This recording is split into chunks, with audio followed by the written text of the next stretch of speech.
విజయవాడలో మరో దారుణం చోటు చేసుకుంది. వృద్ధులే టార్గెట్ గా చేసుకుని ప్రేమ జంట రెచ్చిపోతూ ఉంది. అయితే ఒక వృద్ధుడి ఇంట్లో చొరబడిన ప్రేమ జంట సుమారు 365 గ్రాముల బంగారాన్ని చోరీ చేసింది. అంటే వీరిరువురు కూడా ఈజీ మనీకి బాగా అలవాటు పడిపోయారు. దీంతో వాళ్ళు దొంగతనాలే పరమావధిగా పెట్టుకొని దొంగలుగా మారిపోయి పటమట ప్రాంతం అంతా కూడా చోరీలు చేపడుతూ ఉన్నారు. అయితే తాజాగా ఒక వృద్ధుడి ఇంట్లో 365 గ్రాముల వరకు కూడా బంగారం దోచుకెళ్లినట్టు చెప్తున్నారు. 75 ఏళ్ల వృద్ధుడి ఇంట్లోకి అర్ధరాత్రి చొరబడ్డారు. ఆ తర్వాత స్కూటీ మీద ఉడాయించిన దృశ్యాలు మనం బిగ్ టీవీ స్క్రీన్ పై కూడా చూడొచ్చు. అయితే ఈ ఘటన అంతా కూడా అక్కడ ఉన్న సీసీ కెమెరాస్ లో రికార్డ్ అయింది. అయితే పోలీసులు సీసీ కెమెరాస్ ఆధారంగా చేసుకుని వాళ్ళని పట్టుకునే ప్రయత్నం చేస్తున్నారు. తాజా అప్డేట్స్ అందించేందుకు మా ప్రతినిధి సాహిత్య విజయవాడ నుండి సిద్ధంగా ఉన్నారు. సాహిత్య, చెప్పండి, అసలు ఎవరు ఈ ఇద్దరు ప్రేమ జంట, అసలు ఏ విధంగా దొంగతనం చేయడం జరిగింది, ఎంత మేర దొంగతనం చేశారు?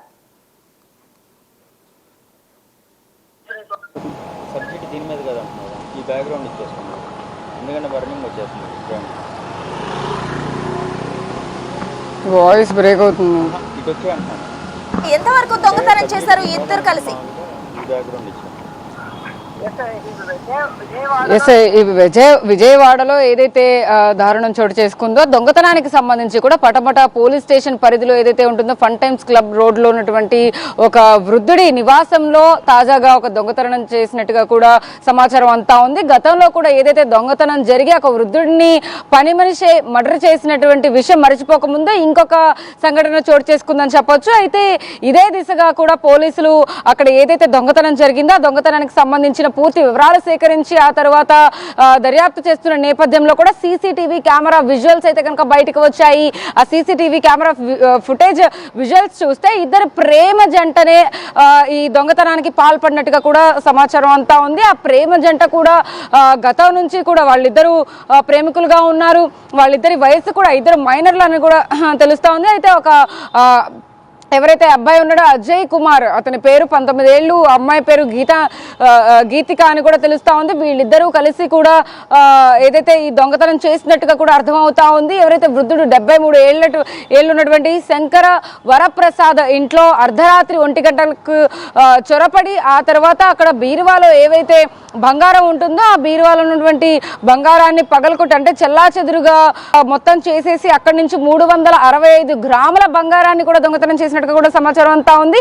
ఆ దొంగతనం చేసిన బంగారాన్ని అక్కడి నుంచి తరలించే భాగంగా ముందుగానే వాళ్ళిద్దరూ కూడా బండి మీద వచ్చేటప్పుడు ఎవరికైనా తెలుస్తుందేమో కనపడుతుందేమో అని చెప్పి కూడా అక్కడి నుంచి ఏదైతే ట్రాన్స్ఫార్మర్ ఉంటుందో అక్కడి నుంచి కూడా కంప్లీట్ గా కరెంట్ని కట్ చేసే ప్రయత్నం కూడా చేస్తాడు అతను నిందితుడు అజయ్ కుమార్. ఆ విజువల్స్ కూడా ఖచ్చితంగా మనం సీసీటీవీ కెమెరా ఫుటేజ్ లో ఖచ్చితంగా గమనించవచ్చు.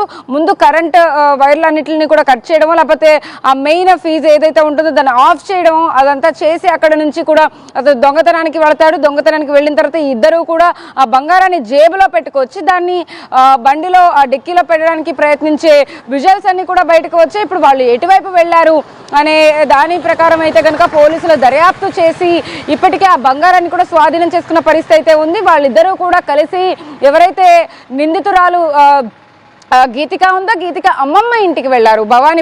భవానీపురంలోని అమ్మమ్మ ఇంట్లో ఆ బంగారాన్ని పెట్టిన పరిస్థితుల్లో పోలీసులు దాన్ని ఛేదించి ఎట్టకేలకు ఆ బంగారాన్ని అయితే కనుక స్వాధీనం చేసుకున్నారు. బట్ కానీ ఇద్దరు నిందితులు కూడా పరారైన నేపథ్యంలో ఇద్దరిని కూడా పట్టుకునే ప్రయత్నం అయితే చేస్తూ ఉన్నారు. వాళ్ళ ఫోన్ సిగ్నల్స్ ఆధారంగా అయితే కనుక పోలీసులు ఇప్పుడు దర్యాప్తు చేస్తూ కూడా వాళ్ళని పట్టుకునే ప్రయత్నం అయితే చేస్తూ ఉన్నారు. గతంలో ఇందులో ఇంకొక పెద్ద ట్విస్ట్ ఏంటంటే ఖచ్చితంగా గీతాంజలి అంతకుముందు ఏమైనా నేర చరిత్ర వీళ్ళిద్దరికీ కూడా అజయ్ కుమార్ కి ఇద్దరికి ఏమైనా నేర చరిత్ర ఉందా అని చూసుకున్నట్లయితే కనుక గీతాంజలి అంతకుముందు అజయ్ కుమార్ మీద కూడా పోక్సో కేసు పెట్టిన పరిస్థితి అయితే ఉంది. అతను అఘాయిత్యం చేయడానికి ఆ అమ్మాయిని ప్రయత్నించిన నేపథ్యంలో అమ్మాయి పటమట స్టేషన్ ని ఆశ్రయించి అక్కడ కంప్లైంట్ ఇచ్చిన పరిస్థితి అయితే ఉంది. పోక్సో కేసు నమోదు చేసిన పోలీసులు అప్పట్లో అతని మీద దర్యాప్తు చేసి అతన్ని విచారించిన పరిస్థితి అయితే ఉంది. ఆ తర్వాత వాళ్ళిద్దరూ కూడా పరిచయం ఏర్పడి మెల్లమెల్లగా వాళ్ళిద్దరూ ప్రేమికులుగా మారిన పరిస్థితి కూడా ఉన్నట్టుగా కూడా పోలీసులు ఇప్పుడు చెప్తూ ఉన్నారు. ఏదైతే ఆ పరిచయం తర్వాత ప్రేమగా మారిన తర్వాత ఈజీ మనీకి అలవాటు పడినట్టుగా కూడా మనకు అర్థమవుతా ఉంది. వాళ్ళు ఇంకా చదువుకునే స్టేజ్, బట్ కానీ కుటుంబ అనూహ్య స్థితిగతుల రీత్యా అయితే కనుక వాళ్ళిద్దరూ ఈజీ మనీకి అలవాటు పడినట్టుగా కూడా సమాచారం అంతా ఉంది. ఇదే నేపథ్యంలో ఒంటరిగా ఉన్నటువంటి వృద్ధులనే టార్గెట్ గా చేసుకున్నట్టుగా కూడా ఈ ఘరానా ప్రేమ జంట అయితే కనుక చేసిన దొంగతనం తర్వాత అందరికీ అర్థమవుతా ఉంది. అయితే ఈ దొంగతనం కూడా ముందుగానే స్కెచ్ వేశారా, లేకపోతే ఎక్కడి నుంచి వీళ్ళకి ఇన్ఫర్మేషన్ వచ్చింది? ఎవరైతే శంకర వరప్రసాద్ ఉన్నారో ఇప్పటికే ఆయన కూడా దీని గురించి పోలీసులు కంప్లైంట్ ఇచ్చిన నేపథ్యంలో ఆ కంప్లైంట్ ఆధారంగా మొత్తాన్ని కూడా ఛేదించారని చెప్పొచ్చు. ఇటు పటమట సిఐ పవన్ కిషోర్ కూడా దీని గురించి పూర్తి దర్యాప్తు చేస్తూ కూడా వీళ్ళిద్దరికి ఎలాంటి పరిచయం ఉంది, ఇద్దరు ఒకటే ఇంట్లో ఉంటున్నారా, లేకపోతే ఇద్దరు వెళ్లే టైంలో ఆ వెహికల్ ఏదైతే మనకి ఆ స్కూటీ కనబడుతూ ఉందో ఆ స్కూటీకి సంబంధించిన డీటెయిల్స్ కూడా వాళ్ళు తీసుకుంటూ ఉన్నారు. దాని ద్వారా కూడా వీళ్ళు ఎక్కడికి వెళ్లారు అనేది అయితే ట్రేస్ చేసే ప్రయత్నం అయితే పోలీసులు చేసినట్టుగా కూడా అర్థం అవుతా ఉంది. ఇదే నేపథ్యంలో ఇలాంటి దొంగతనాలు కూడా సిటీలో ఈ మధ్య విజయవాడలో కూడా ఎక్కడ పడితే అక్కడ దొంగతనాలు జరగడం కానీ లేకపోతే క్రైమ్ రేట్ ఎక్కువగా పెరుగుతున్న నేపథ్యంలో దీని మీద ఎక్కువగా పోలీసులు కూడా దృష్టి సాధించారని చెప్పొచ్చు. ఖచ్చితంగా ఇలాంటి దొంగతనాలు జరగకుండా ఉండేందుకైతే కనుక తగిన చర్యలు తీసుకుంటూ కూడా ఇంటి ఓనర్స్ ఎవరైతే ఉంటారో వాళ్ళు జాగ్రత్తగా ఉండాలి, గేట్లకి తాళాలు వేసుకోవాలి. ఖచ్చితంగా ఇళ్లలో బంగారం కానీ నగదు కానీ అధికంగా డబ్బు పెట్టుకునే వాళ్ళు ఖచ్చితంగా బీరువాకి తాళాలు వేసుకుని జాగ్రత్తగా ఉండాలి. ముఖ్యంగా వృద్ధులు ఎవరైతే వృద్ధులను టార్గెట్ చేస్తూ ఉన్నారు కాబట్టి గతంలో ఏదైతే చూసుకుంటే పని మనిషి ఒక వృద్ధుడిని కూడా చంపేసిన పరిస్థితి, అలాంటి సిచ్యువేషన్ మళ్ళీ రాకుండా ఉండాలంటే ఖచ్చితంగా అందరూ జాగ్రత్తగా ఉండాలి. వాళ్ళ పని వాళ్ళతో అయినా సరే, లేకపోతే వాళ్ళు ఒంటరిగా ఉంటున్నా వాళ్ళ కుటుంబ సభ్యులు ఎవరున్నా కానీ వాళ్ళందరితో చెప్పి ఎక్కడ ఉంటున్నారు అనేది కూడా జాగ్రత్తగా ఉండాల్సిన పరిస్థితి ఖచ్చితంగా ఉంది. కాబట్టి పోలీసులు కూడా వృద్ధుల్ని జాగ్రత్తగా ఉండమంటూ కూడా చెప్తూ ఉన్నారు. ఇటు వాళ్ళనే టార్గెట్ చేస్తూ కూడా బంగారం దొంగతనం కానీ ఇంట్లో విలువైన వస్తువులు దొంగతనం చేసేటటువంటి దందా ఎక్కువగా బయట జరుగుతుంది. కాబట్టి ఇలాంటివి చోరీలు మళ్ళీ జరగకుండా ఉండాలంటే కూడా ప్రజలు అప్రమత్తంగా ఉండాలి. ఈ సీసీటీవీ ఫుటేజ్ ఆధారంగా అయితే కనుక వాళ్ళు కొంత సమాచారాన్ని అయితే సేకరించారు కాబట్టి ఆ సమాచారం మేరకు వాళ్ళిద్దరు ఎక్కడికి వెళ్లారు ఏంటి అనేది అయితే పోలీసులు ఖచ్చితంగా ఆ ఇన్ఫర్మేషన్ రాబట్టే ప్రయత్నం అయితే చేస్తున్నారని చెప్పొచ్చు. ప్రస్తుతానికైతే ఆ బంగారాన్ని మాత్రం వాళ్ళు పట్టుకున్నారు కానీ ఎక్కడ వదిలేశారు, అక్కడి నుంచి తీసుకున్నారు, సేకరించారు. కానీ ప్రస్తుతం ఆ ప్రేమ జంట అజయ్ కుమార్ మరియు ఎవరైతే గీతిక ఉన్నారో వాళ్ళిద్దరిని కూడా వెతికే ప్రయత్నంలో భాగంగా పోలీసులు ప్రస్తుతం ఉన్నట్టుగా కూడా మనకు సమాచారం అంతా ఉంది. వాళ్ళు ఎటువైపు వెళ్ళుంటారు ఏంటి, ఆ బండిలో ఎక్కడికైనా వెళ్ళారా, లేకపోతే బంగారాన్ని వదిలేసి ఇంకా వేరే ప్రదేశానికి ఏమైనా వెళ్ళారా అని కూడా పోలీసులు దర్యాప్తు చేస్తూ ఉన్నారు. గతంలో నేర చరిత్ర లేదు కాబట్టి వాళ్ళిద్దరూ కొంత వయసు కూడా తక్కువగా ఉంది కాబట్టి వీళ్ళు ఇలాంటి ఆలోచన ఎలా వచ్చిందన్న కౌన్సిలింగ్ కానీ లేకపోతే వాళ్ళ అదుపులోకి తీసుకున్న అరెస్ట్ చేసే అవకాశం అయితే కనపడుతుంది. కాబట్టి ఇటు ఎవరైతే కంప్లైంట్ శంకర వరప్రసాద్ ఇచ్చిన కంప్లైంట్ మేరకు అయితే కనుక పూర్తి వివరాలను అయితే కనుక తీసుకుంటూ ఉన్నారు. అదే ఏరియాలో గతంలో కూడా ఇలాంటివి 2-3 దొంగతనాలు జరిగినట్టుగా కూడా సమాచారం అంతా ఉంది. కాబట్టి విజయవాడ వాసులు ఖచ్చితంగా అప్రమత్తంగా ఉండాలి అంటూ కూడా పోలీసులు హెచ్చరిస్తున్న పరిస్థితి అయితే ఉంది.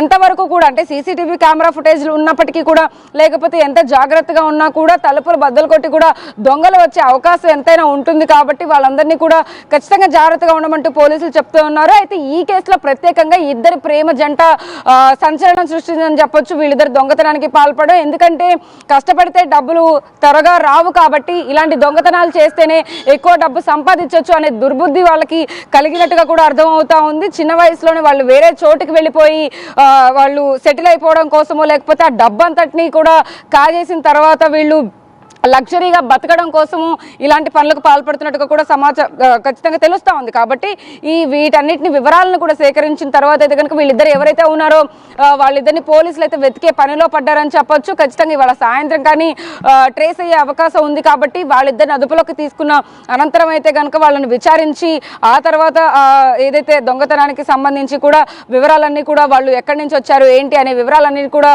తెలుసుకునే అవకాశం అయితే కనపడుతుందని చెప్పొచ్చు.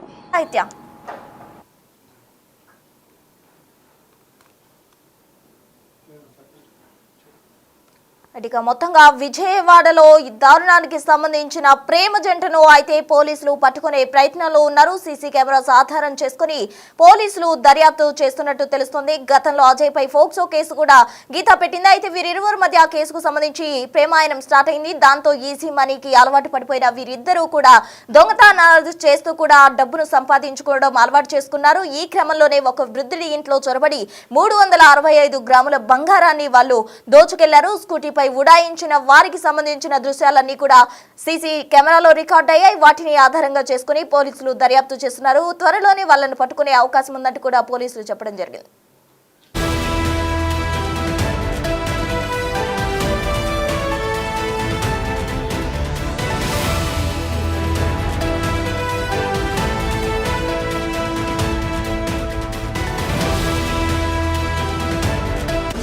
The big folk night 2025 celebrating the soul of Telangana.